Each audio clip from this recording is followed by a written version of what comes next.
The three concepts I'm going to use to describe this photograph are focus, vantage point, and light. So I'll start with focus. I would describe this as a small depth of field because only the object we see right here is in focus and everything in the back of the picture is not. It's very fuzzy and we can kind of make out that these maybe are little huts during the war that soldiers would sleep in. I would say that this image is three-dimensional due to the fact that the image in the foreground is much larger and the primary focus, and the images back here in the background are much smaller and less significant compared to up here in the foreground. I would also like to add about this photograph that to me it looks like sometime during the war, and this could be a camp for the soldiers, and I only say that because of the tents that are set up back here. It looks like a base maybe.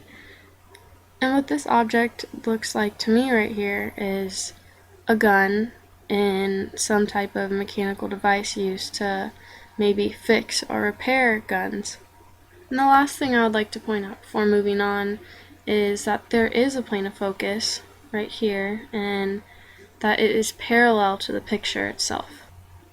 The next concept I wanted to use to describe this photograph is vantage point.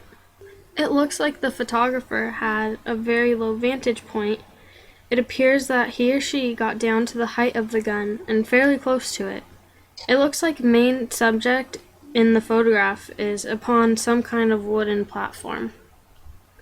Because of the angle of this photograph, we are able to get not only a close-up look at the image right here, which is the focal point of the picture, but it also has more of a broad horizon back here in the background, so you get to see not only the focal point, but it extends out here into the background as well. The third concept I want to use to describe this photograph is light. I would describe the quality of this light as soft. It appears that there is maybe a tent over the top of this object right here, and it's casting a shadow right along here, but it's very soft and there's no harsh shadows anywhere. And then when you go back here, it's all very high contrast light here in the background. I would also add that this is a grayscale kind of tone throughout the picture, and that the light really helps accentuate all the details right here, and it appears to be probably midday bright light, and because of the bright light it seems to have washed out everything in the background.